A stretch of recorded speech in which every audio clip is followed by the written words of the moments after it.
اللہ کے حبیب علیہ الصلوۃ والسلام ارشاد فرمانے لگے کوئی انسان اس وقت تک مومن نہیں ہو سکتا، اس کو بھی امام طبرانی نے لکھا ہے، فرمایا کوئی اتنی دیر تک مومن نہیں ہو سکتا جب اسے اپنی جان سے بڑھ کر مجھ سے پیار نہ ہو جائے، اور فرمایا اتنی دیر تک کوئی شخص مومن نہیں ہو سکتا جب تک اسے میرا خاندان اپنے خاندان سے زیادہ پیارا نہ ہو جائے۔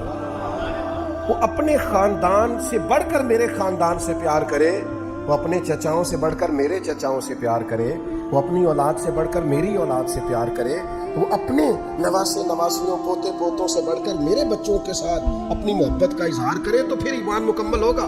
اولاد رسول کا پیار، نبی پاک علیہ الصلوۃ والسلام کی اولاد کی محبت، یہ تکمیل ایمان ہے۔ اس کو جوش خطابت نہ سمجھا کریں، اس کو اس طرح نہ لیا کریں کہ جناب یہ شاید خطیب صاحب خطاب کر رہے تھے تو انہوں نے کہنا ہی تھا۔ اور پھر ایک بات اور، حضور سے پیار کرے اور نبی پاک کی اولاد سے پیار نہ کرے، تو حضور نے تو اس حدیث میں جمع کر دیا اپنی اور اپنی اولاد کا پیار۔ کبھی آپ نے دیکھا ہے کسی بندے کا آدھا چہرہ مسکرا رہا اور آدھا نہ مسکرا رہا ہو؟ آدھا چہرہ مسکرا سکتا، چہرہ جب بھی مسکراتا ہے پورا ہی مسکراتا ہے، یہ نہیں ہو سکتا کہ نبی پاک سے پیار ہو اور حسن سے پیار نہ ہو، یہ نہیں ہو سکتا کہ حضور سے پیار ہو اور امام حسین سے پیار نہ ہو، امام حسن سے پیار۔ آدھے چہرے مسکرایا نہیں کرتے، بس سمجھ لو ایمان اسی کا مکمل ہے جسے مدینے والے محبوب سے بھی پیار ہے، حضور کی اولاد سے بھی پیار ہے، اصحاب پیغمبر سے بھی پیار۔ یہ جب تک نہیں ہوگا ایمان مکمل ہے۔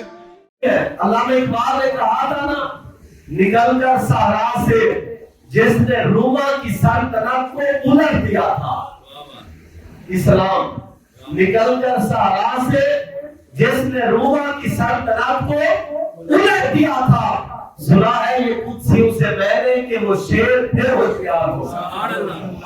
ہم پھر یقین پر امید بھی نہیں، پر یقین ہے ہم انشاءاللہ وہ دن دور نہیں ہے۔ لیظہرہ علی الدین کلہ کا مصداق یہ امت بنے گی، فیصلے اسلام نے کرنے ہیں۔ یہ الگ بات ہے اگر میں اور آپ اس مقصد کے لیے کام آ جائیں تو کتنا بڑا احساس ہو، نہیں تو زندگی تو گزر رہی ہے۔ اور یہ امام علی مقام کا مشن، واللہ بخدا آپ بھی گواہ رہیے گا، میرا رب بھی گواہ ہے، میں اس مشن کے لیے آپ کے پاس آتا ہوں۔ اس کے علاوہ ہمارا کوئی مقصد نہیں۔ یہ ترجمہ پڑھانے والے، صرف قرآن پڑھانے والے یہاں بے شمار علماء، میں جو لاہور سے چل کے آتا ہوں میں اسی مشن کے لیے آتا ہوں۔ انشاءاللہ یہ حضور کے غلام تیار ہوں، جس دن ان کے دل کے اندر یہ غیرت جاگ جائے اور عزم مصمم کر لے ہم نے اسلام غالب کرنا ہے۔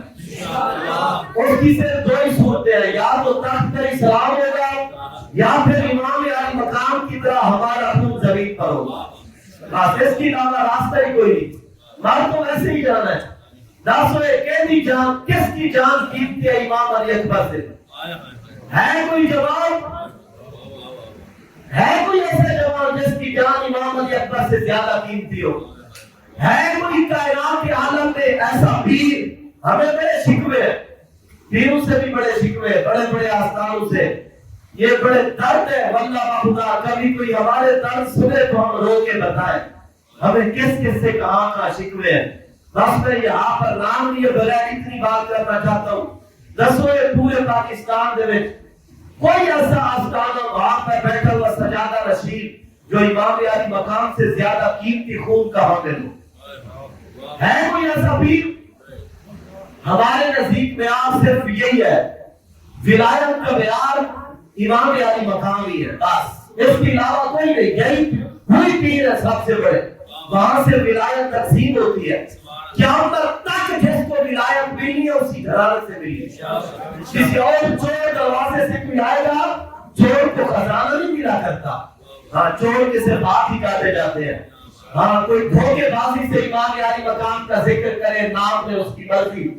اصل بات یہ ہے کہ امام یہ کوئی بھی پیر ہے، بندہ اس سے اتنا بھی پوچھے داسو امام علی مقام سے زیادہ قیمتی خون ہے تمہارا مرد زیادہ قیمتی ہے، امام کے صاحبزادوں سے تمہارے بیٹے زیادہ قیمتی ہے، امام کے بھتیجوں سے تمہارے بھتیجے زیادہ قیمتی ہیں، امام کے بھائیوں سے تمہارے بھائی زیادہ قیمتی ہیں، امام علی مقام سے دین کو تم نے زیادہ سمجھا ہوا ہے، یا اس دور میں جو ظلم ہو رہا تھا، جو نظام تبدیل تبدیل کر دیا گیا تھا یزید کے دور میں، اس دور میں اس سے تو کمی ہو گئی ہے، یہ نظام تم نے سیٹ کر دیا، یہ اسی یزیدی نظام کا اثر ہے آج تک۔ 8 ماہ کے بعد ایک مسلم بیٹی، نوجوان بیٹی کی لاش 8 ماہ کے بعد کمرے سے نکلتی ہے جس کے جسم میں کیڑے پڑ چکے۔ خدا کے لیے عبرت پکڑو، واپس آؤ دین کی طرف۔ کس طرح چل پڑے ہو؟ یہ اسی یزیدی مشن کی لعنت ہے، اسی نظام کی لعنت کا یہ نتیجہ ہے۔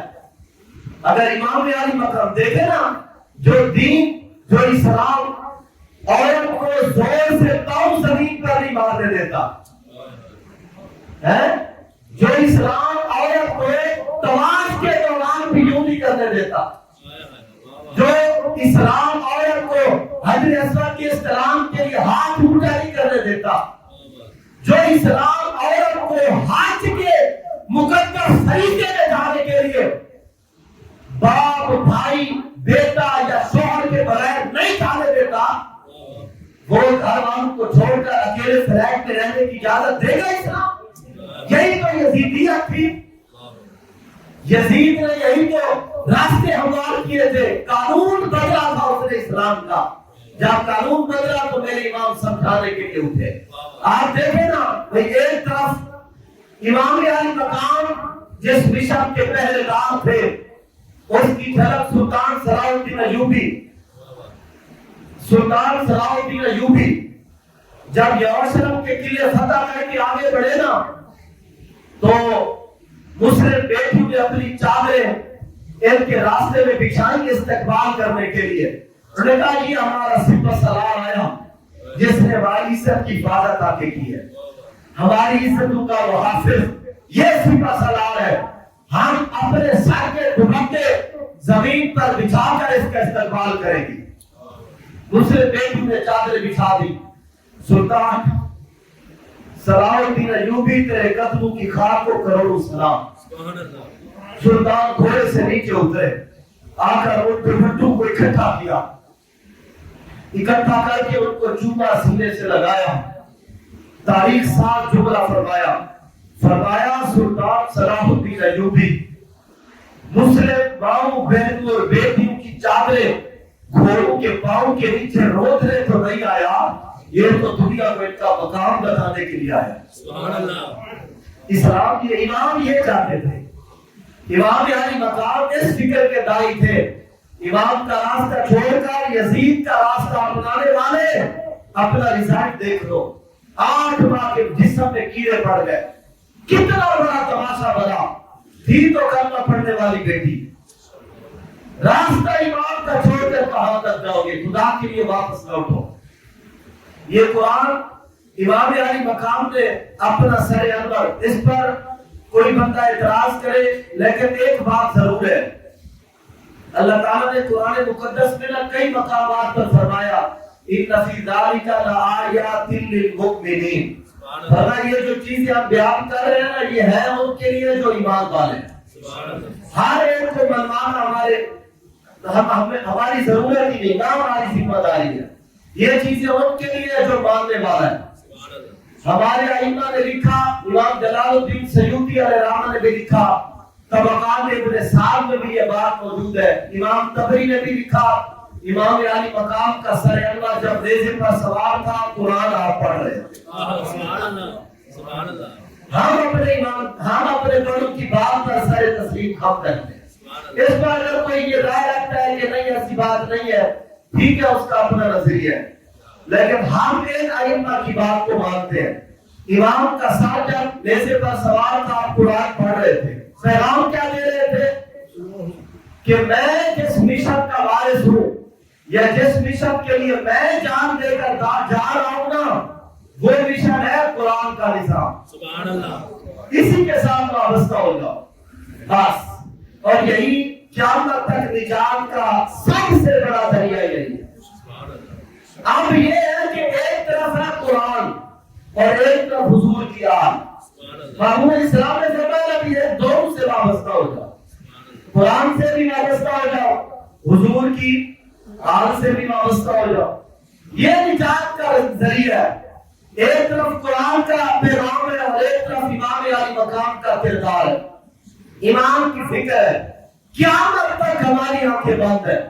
اور جو بندہ جس دور میں بھی اس مشن کے ساتھ کھڑا ہو جائے گا, میرا رب اس کو سریا سے بھی بلند کر دے گا. سبحان اللہ. اگر کوئی دیکھنا چاہتا ہے تو علامہ خادم سے نسلی کی زندگی کو دیکھا, سبحان اللہ. جس نے پیغام اٹھایا. اللہ نے بلند کیا کہ نہیں کیا؟ بتائیں جی, بلند ہوئے کہ نہیں ہوئے؟ اللہ تعالیٰ نے شان بلند فرمائی کہ نہیں فرمائی؟ آل علماء وارثۃ الانبیاء کی عملی تفسیر ثابت ہوئے کہ نہیں؟ ہم نے اپنے بڑوں کے بارے میں تو سنا تھا نا, بڑے بڑے امام احمد بن حنبل کا جنازہ اٹھا, لاکھوں کا مجمع, ہم نے سنا تھا. ہم نے یہ تو چیزیں پڑھی لکھی تھی.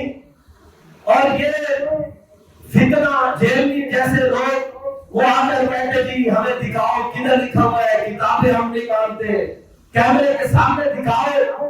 امام احمد بن حنبل کے جنازے میں لاکھوں لوگ آئے, کیمرے کے سامنے دکھاؤ کہتے ہیں نا وہ. اللہ تعالیٰ نے کیمرے کے سامنے علامہ خادم صاحب نظری کا جنازہ دکھا دیا. سبحان اللہ. ہاں, یہ اللہ تعالیٰ شان بلند فرما دیتا ہے. وہ جو اقبال نے کہا نا کہ محمد سے وفا تو نے, یہ آسمان سے آواز آ رہی ہے. سبحان اللہ. کہ محمد سے وفا تو نے, ہم تیرے ہیں. یہ جہاں چیز ہے کیا لوح و قلم تیرے. سبحان اللہ. سورہ بقرہ کا ہم آغاز کرتے ہیں. یہ سورت جو ہے مدنی ہے, مدینہ شریف میں نازل ہوئی. اس کی کچھ آیات مکہ شریف میں بھی نازل ہوئی. سورۃ البقرہ, بقرہ کا مطلب ہوتا ہے گائے. اس سورت کے اندر ایک گائے کا ذکر ہے, اور گائے بڑی نسبت والی. اچھا, ہم نسبتوں کا بڑا احترام کرتے ہیں, یہ ہمیں قرآن نے دیا ہے. گائے بڑی بابرکت, کیونکہ محرم شریف کا مہینہ ہے. میں اس مسئلے کی بھی تھوڑی سی وضاحت کر دوں. اچھا, یہ آگے ہم ایسے وضاحت سے پڑھیں گے. جس گائے کی نسبت سے یہ سورت کا نام رکھا گیا وہ کسی نبی کی گائے نہیں تھی. بات سمجھ آ رہی ہے نا؟ کسی نبی کی گائے, وہ ولی کی گائے, اور ولی بھی اس امت کا نہیں تھا, بنی اسرائیل کی امت کا ولی تھا, اس کی گائے تھی. اچھا, اس پر مفسرین نے لکھا ہے کہ وہ جب چھوٹی تھی نا, بچیاں تھی, اس کو جنگل میں لے کر گئے, اس کو چھوڑ آئے, اور بس دعا کی یا اللہ یہ جب بڑی ہو جائے گی, میرا بچہ بھی ابھی چھوٹا ہے, وہ بھی بڑا ہو جائے گا, وہ آئے گا اس کو دے دینا, وہ آئے گا اس کو دے دینا. یہ بس یقین تھا اللہ کی ذات پر, یہ کہ اللہ تعالیٰ اپنے نیک بندوں کے ورثے کی حفاظت فرماتا ہے. ٹھیک ہے. اچھا, اسی طرح کی ایک بات 16ویں پارے میں بھی موجود ہے. اللہ تعالیٰ نے 2 نبیوں کو بھیجا, وہاں بھی جن کے خزانے کی حفاظت کی گئی نا. وَكَانَ تَحْتَهُ كَنْزٌ لَهُمَا وَكَانَ أَبُوهُمَا صَالِحًا. نبی آ رہی ہے, ٹھیک ہے, یعنی دیوار کے نیچے ان معصوم بچوں کا خزانہ تھا, 2 معصوم بچوں کا, جن کے باپ دادا ولی کامل تھے, ولی تھے.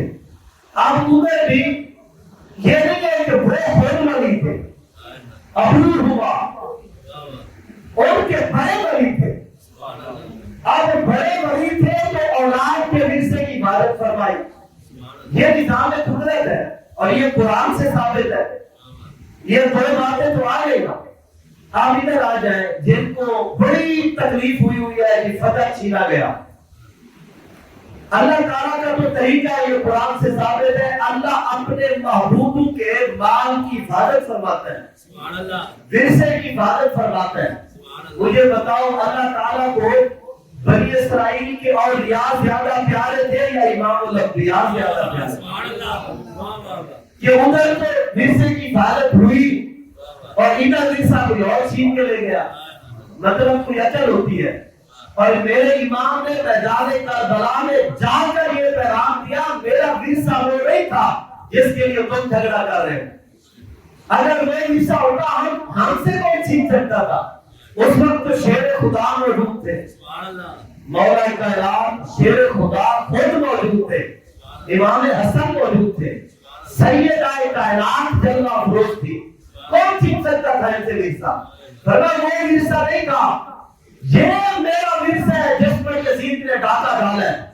آج مولا کائنات شیر خدا موجود نہیں ہے، سیدہ کائنات تشریف فرما نہیں ہے، امام حسن جلوہ افروز نہیں ہے، میں اکیلا ہوں۔ یزید نے میرے ورثے پہ ڈاکہ مارے، میں ڈاکہ نہیں مارنے دوں گا۔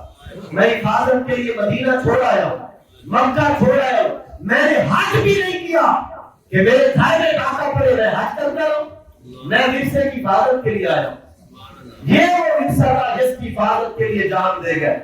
آپ اپنے عمل سے بتا گئے لوگ جس مسئلے میں جھگڑ رہے اس کا ہمارے ساتھ تعلق نہیں ہے، وہ شریک معاملہ تھا، اس کے لیے وہ بڑے جانے، ان کے معاملات جانے، فیصلے ہو گئے، اس کا فیصلہ حضور امام الانبیاء صلی اللہ علیہ وسلم فرما گئے، اس کا فیصلہ حضور کے حکم سے صدیق اکبر فرما گئے، بات ختم ہو گئی۔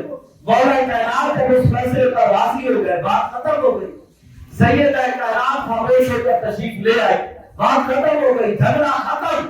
جھگڑا یہاں شروع ہوا جہاں پہ ورثے پہ ڈاکہ پڑا۔ اب یہ کون ہے حسینی ورثے کا محافظ اور کون ہے ڈاکو یزید کا ساتھ دینے والا؟ اب یہاں پر یہ تو قیامت تک پھر بات جانی، بات سمجھ آ گئی؟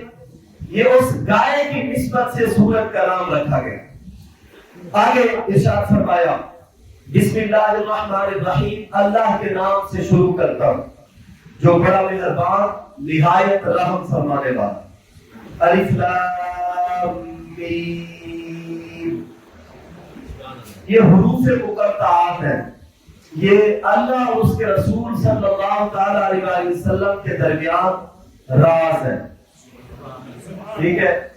اچھا، کچھ ایسے احباب گزرے ہیں یا آپ بھی ہوں گے جن کو اللہ رسول نے ان رازوں سے آشنا فرمایا۔ سبحان اللہ بات سمجھ آ رہی ہے؟ آپ سمجھتے ہیں ہم بھی اپنا راز ہر ایک کو نہیں بتاتے، وہ تو خاص ہوتے ہیں جو اس مقام کو پہنچ جائے، اس لیے اللہ اور اس کے رسول صلی اللہ تعالی علیہ وسلم نے ان رازوں سے کچھ خاص لوگوں کے آگے پردے اٹھائے۔ ہمارے لیے یہ حکم ہے کہ ان کا مفہوم اللہ اور اس کے رسول صلی اللہ تعالی علیہ وسلم ہی جانتے ہیں۔ ہمارا ایمان ہے، ہم آگے بڑھتے ہیں۔ ذالک الکتاب لا ریب فیہ، فرمایا یہ وہ مقدس کتاب ہے جس میں شک کی گنجائش ہی نہیں۔ یہ وہ مقدس کتاب ہے جس میں شک کی گنجائش ہی نہیں ہے۔ ہدی للمتقین، فرمایا متقین کے لیے ہدایت ہے۔ متقین میں پہلے نمبر پر، ویسے تو جو محبوب علیہ السلام کے جتنے وفادار ہیں وہ اس کے اولین مصداق ہیں، ان میں حضور سیدنا امام علی مقام اولین مصداق میں سے، ٹھیک ہے؟ یعنی متقین، ظاہر سی بات ہے متقین کے امام ہے وہ۔ تو آگے اللہ تعالیٰ نے ارشاد فرمایا، اس کی وضاحت فرمائی مزید، الذین یؤمنون بالغیب، جو لوگ غیب پر ایمان لاتے ہیں۔ اچھا، یہ جو غیب پر ایمان لانا ہے نا، اس کا اپنا ہی لطف ہے۔ غیب پر ایمان لانے کا اپنا ہی لطف ہے۔ جنت کو ہم نے دیکھا نہیں لیکن ایمان ہے، جہنم کا نظارہ نہیں کیا، ایمان ہے، اللہ کی ذات کو نہیں دیکھا، ایمان، فرشتوں کو نہیں دیکھا، رسولوں کو نہیں دیکھا۔ اللہ اکبر، جن کو دیکھ کر رب کا پتہ چلتا تھا، ہم نہ ملاقات کر سکے، نہ ان سے بات کر سکے، نہ ان کو دیکھا، نہ ان کے دیکھنے والوں کو دیکھا، نہ ان کے دیکھنے والوں کو دیکھا،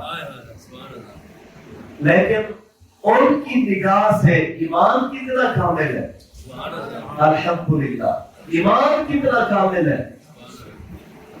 ہم آگے پڑھیں گے لوگوں نے کہا تھا لن نؤمن لک حتی نری اللہ جہرۃ، لگے اے موسیٰ ہم آپ پر ہرگز ایمان نہیں لائیں گے جب تک اپنی آنکھوں سے اللہ کو نہ دیکھیں۔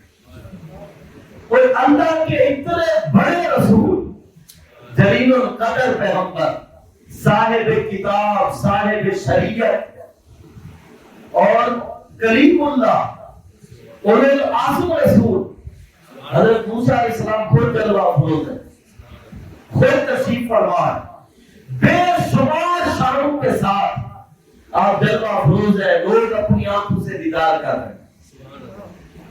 بدبختی دیکھیں، کہتے ہیں ہم آپ پر ایمان نہیں لائیں گے جب تک اللہ کو نہ دیکھ لیں۔ ادھر بتائیں، مجھے جواب نہیں دینا، صرف لفظ لے ایمان بالغیب کا جواب نہیں دینا، اپنے آپ سے پوچھیں کبھی دل میں یہ خیال آیا ہے کہ یار مفتی صاحب جو قرآن بیان کر رہے تھے نا، ذالک الکتاب لا ریب فیہ، میں تو نہیں مانتا کہ یہ قرآن کوئی ہو، میں تب مانوں گا جب صدیق اکبر بتائیں کہ میری آنکھوں کے سامنے نازل ہوا، یا جبرائیل علیہ السلام آ کر بتائیں کہ میں یہی لایا ہوں، میں حضور کے سینہ اقدس پر نازل کرنے کے لیے یہ قرآن لایا ہوں، یا کم از کم کوئی ایک ایسا بندہ بتا دے جو یہ کہے میں نے اپنی آنکھوں سے نازل ہوتا ہوا دیکھا ہے، میں پھر مانوں گا، نہیں تو یہ تو اردو بازار سے چھاپ کے آیا ہوا ہے، صدیوں بعد آیا ہے، میں کیسے مانوں؟ مفتی مجاہد کون سا اس وقت موجود تھا، اس نے تو ویسے بھی یاد کیا ہے، کبھی کوئی کروڑواں حصہ بھی کسی مسلمان کے دل میں یہ تصور آیا نہیں آیا، آئے گا، کیوں آئے گا؟ اس لیے کہ 1400 سال پہلے محبوب علیہ السلام فرما رہے تھے، فرمایا جن نے مجھے دیکھا ایمان لائے ان کو مبارک ہو، اور جو بن دیکھے ایمان لائے انہیں 7 بار مبارک ہو۔ ایک دن حضور تشریف فرما تھے، فرمایا لوگوں تعجب والا ایمان کن لوگوں کا ہے؟ جو ایمان لائے تو تعجب کیا جائے کہ یہ بھی ایمان لے آئے۔ ایک ہوتا ہے افضل ایمان، حضور کے صحابہ و آل بیت اطہار کا ہم سے کروڑوں اربوں درجے افضل ایمان، افضل ہونا ہو رہا ہے، تعجب ہونا ہو رہا ہے۔ پتہ ہے تعجب کیا ہے؟ میں ایک مثال سے آپ کو سمجھاتا ہوں، سامنے ٹوٹی ہے نا، وہاں سے پانی نکلتا ہے، یہ تعجب نہیں ہے، کیوں؟ ہر ایک کو پتہ ہے کہ ٹوٹی کا کنیکشن پائپ کے ساتھ ہے، پائپ کا کنیکشن اوپر ٹینکی کے ساتھ ہے، ٹینکی کا کنیکشن پمپ کے ساتھ ہے، وہاں سے پانی ٹینکی میں جاتا ہے، وہاں سے پائپ کے ذریعے ٹوٹیوں میں آ جاتا ہے۔ تعجب کیسا؟ اگر اس مائک سے پانی نکلنا شروع ہو جائے تعجب ہوگا کہ نہیں؟ تعجب ہوگا، یار یہ کیسے پانی نکلا ہے، پیچھے تار ہے، یہ کیسے پانی نکلا ہے، یہ تعجب ہوگا۔ اب آپ سوچیں گے یہ تب تک تعجب رہے گا جب تک سبب ظاہر نہ ہو جائے کہ پانی کہاں سے آیا، اس کو کہتے ہیں تعجب۔ محبوب علیہ السلام نے پوچھا تعجب کن کے ایمان پر ہے؟ کون لوگ ایمان لائے تو تعجب کیا جائے گا، یہ بھی ایمان لائے۔ اچھا صحابہ نے عرض کی حضور انبیاء کا، فرمایا نہیں، ان پر تو اللہ کی وحی نازل ہوتی ہے، فرمایا ان میں سے کچھ جو اللہ سے کلام کرتے ہیں اور میں نے اللہ کا دیدار کیا ہے۔ سبحان اللہ۔ فرمایا اگر انبیاء ایمان لائے تو تعجب کیسا؟ سبحان اللہ۔ لوگوں نے عرض کی حضور پھر اللہ کے فرشتوں کا، فرمایا وہ تو معصوم پیدا کیے گئے، نفسانی خواہشات سے پاک رکھے گئے، اللہ کے قرب میں ہے، کچھ تو اللہ کا عرش اٹھائے ہوئے، وہ ایمان لے آئے تو تعجب کیسا؟ پھر انہوں نے عرض کی حضور پھر ہمارا یعنی حضور کے صحابہ کا، اللہ اکبر، فرمایا تم نے مجھے دیکھا، پتھروں کو کلمہ پڑھتے دیکھا، چاند کو 2 ٹکڑے ہوتے دیکھا، سورج کو واپس پلٹتے دیکھا، میری انگلیوں سے پانی کے چشموں کو نکلتے دیکھا، جانوروں کو سجدے کرتے دیکھا، درختوں کو جلتے دیکھا، تم ایمان لاؤ تو تعجب کیسا؟ فرمایا تم مجھے دیکھ رہے ہو، اس میں تعجب کیسا؟ صحابہ نے عرض کی پھر اللہ جانے اور اللہ کے رسول صلی اللہ علیہ وسلم آپ سنیں اور اپنے ایمان پر ناز کریں، اپنی قسمت پر رشک کریں۔ فرمایا والذین جاءوا من بعدی، فرمایا وہ جو میرے بعد آئیں گے نہ مجھے دیکھیں گے نہ میرے دیکھنے والوں کو دیکھیں گے۔ گویا محبوب علیہ السلام اسی بات کی وضاحت فرما رہے تھے، صحابہ کو فرما رہے تھے کہ یہ قرآن کتاب کی صورت میں ان کے سامنے آئے، یہی وضاحت ہو رہی تھی نا جو میرے بعد آئے ان کا تعجب والا ایمان ہے، کتاب کی صورت میں آئے گا، ان میں سے ایک بندہ بھی یہ مطالبہ نہیں کرے گا میں اس کتاب کو تب مانوں گا جب صدیق اکبر آ کر گواہی دے، فاروق اعظم گواہی دے، مولا کائنات گواہی دے، جبرائیل امین گواہی دے، کوئی ایک ایسا بندہ جو کہ میں نے دیکھا ہے وہ گواہی دے دے۔ فرمایا نہ میرا قرآن جب ان کے سامنے جائے گا اس کو چوم کر سینے سے لگائیں، یقین کامل سے کہیں گے یقیناً یہ وہی قرآن ہے جو محبوب کے سینے پر نازل ہے۔ اللہ اکبر۔ تو یہ تعجب والا ایمان بالغیب یہ ہے۔ اچھا اس کے ساتھ میں یہ بھی تھوڑی کمزوری ہمارے اندر ہے مسلمانوں میں، اسلام میں غالب آنا ہے، لیظہرہ علی الدین کلہ۔ آپ کو پتہ ہے نا صبح سورج ادھر سے طلوع ہوگا، ہے نا یقین؟ اس سے بھی بڑا یقین ہے کہ قرآن اسلام غالب آئے، یہ یقین کامل رکھیں پورا۔ ہم نے دیکھا نہیں ہے غلبہ آگے، لیکن ہونا ضرور ہے اس لیے کہ قرآن بیان کرتے ہیں۔ محبوب علیہ السلام نے بھی فرما دیے اسلام غالب آئے۔ آگے فرمایا وَيُقِيمُونَ الصَّلَاةَ، نماز قائم کرتے ہیں۔ یہ متقین کی نشانی، ایمان بالغیب اور نماز قائم کرتے ہیں۔ اچھا یہ ہمارے مسلمانوں میں نا بالخصوص سنیوں میں بڑی سستی ہے نماز کی، یقین جانے۔ آپ دیکھیں یار کہ کتنا بڑا اعزاز ہے کہ ہم اللہ کے حضور حاضر ہیں، کتنا بڑا اعزاز ہے۔ خدا کے لیے اپنے آپ کو پابند بنائے نماز کا، ایک پکا ایک عزم کر لیں، اگر کبھی خدا نہ خواستہ قضا ہو جاتی ہے نا تو آپ قضا ضرور کریں، نماز نہ چھوڑیں، نماز کی بالکل پابندی کریں۔ اس میں کوئی اتنا بڑا مسئلہ نہیں، صرف دل کو سمجھانے والی بات، دل کو سمجھانے والی بات۔